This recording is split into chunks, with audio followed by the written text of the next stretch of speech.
knee pain. So if knee pain is an issue for you, there can be a million different reasons why that might be. But what I like to do when I work with clients with some knee pain is work on strengthening the support structure for the knee. So we work on stabilizing and strengthening in the core. We work on building up a little bit of mobility around the pelvis and the hips. And we also work on strengthening some of the smaller glute muscles. So if you want to join me on the mat, I'm going to take you through my favorites now. So one of my favorite exercises is called Clams. You're going to lie yourself down and we're going to go through some real detail for this exercise because I see people doing it wrong all the time. Now, making sure with Clams, you can have your head on a straight arm or a bent arm or a cushion if you prefer. Making sure that your chest is open. Don't roll forwards, because if you roll forwards, you collapse here, which means no support for the pelvis, which means these muscles are harder to switch on. So get the ribs in, get the chest open, draw your tummy away from the floor. Don't let yourself sink. Work against gravity, pull the belly in and create a little bit of space underneath the waist. Nice long top waist. Feet roughly in line with the tail, legs are stacked. Take your hand to your hip here, and I want you to use that hand to feel for stability. So we're going to exhale to open that knee and inhale to release. The biggest mistake I see with Clams is people rolling their pelvis backwards, which usually means no switch on of the tummy. So using the breath is useful because you can exhale, think of drawing the belly away from the floor and into the spine. Inhale, control and release. Exhale, focus on the core. Inhale, control and release. So if you take your focus to here, you're much less likely to let your ego get involved and end up rolling backwards through the pelvis. If you roll backwards, you go into old habitual movement patterns. Your lower back's going to work really hard. Your bigger glute muscles are going to work hard, and these small stabilizers that you need to protect your knees are going to become really lazy. So strong core, nice long spine, focus on posture, keep the ego out of the equation and just take as much rotation as you have in your body today, knowing that we're aiming to increase strength and mobility in this area. So we will be working to create bigger range over the months. So I would suggest 10 or 15 of these on each side, and you can do the other side when you're ready now. Staying in the same position as we would be for our Clams, we're going to now, again, open the chest, draw the tummy in, ribs in, but we've straightened this top leg. Now, when this happens, there's a chance that your spine might push out. So check those ribs go in and think of lengthening the leg away. If you need it slightly forward for tight hips, that's fine. Otherwise, just press it back in line with you. Squeeze your bottom, squeeze your tummy, open your chest and lift that leg up. Now, the biggest mistake I see here is the old 80s style leg kicks, which involve this big movement here, and all this does is flex your waist and fling your leg. There's no control and there's certainly no strength building happening in the glute med.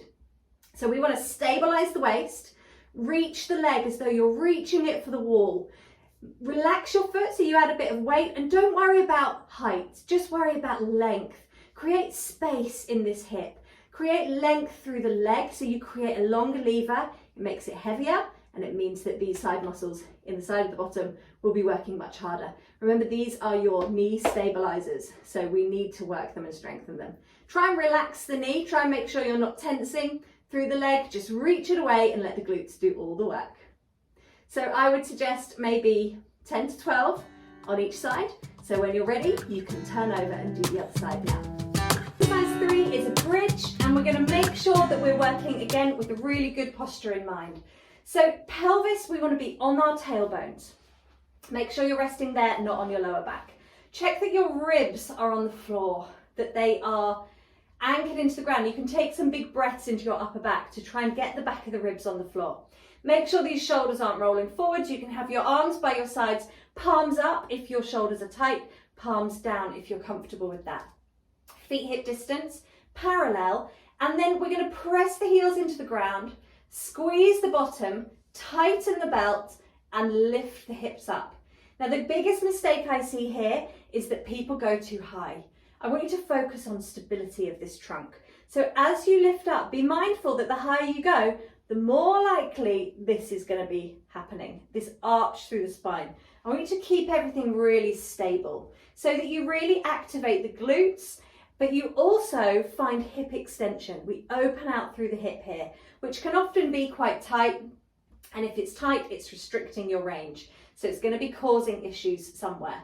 So strong tummy, reach those knees away. Check that your knees remain parallel so that they're not rolling out to the side. We don't want this fling open. We want to keep a little bit of pelvic floor, inner thigh connection, and that will happen by maintaining that parallel line. Make sure that your feet aren't too close to your bottom. Don't have them all the way in here. But equally, if you have them too far, you might find you get a bit of cramp in your hamstring. So if you do, just bring them in a little bit. Exhaling to press, inhaling to lower. Hold after this next one, and you can just take half range. Halfway down and all the way up. And I would say do about 10 of each, and then move on to the next exercise. Making sure you're squeezing that bottom. Check in on the shoulders, check the ribs haven't opened, check you're still tight through the tummy. And remember, it's constant reorganization. You've got to constantly revisit. Last one here. Take those knees down, hips down, hug the knees in just to make sure there's no tension through your lower back. So for the final exercise, we're going to come down onto your fronts. And really, these exercises are about strengthening the back of the thigh, the hamstring, but also opening the hip. We don't want to be using the lower back, so we need to be careful of that. Taking your head onto your hands, legs are long. Let's tuck the tail ever so slightly so you feel like your pubic bone is magnetizing to the ground. And that's just going to very slightly lengthen out your lower back. You should feel your belly button is pulling off the ground all the time, and that doesn't change.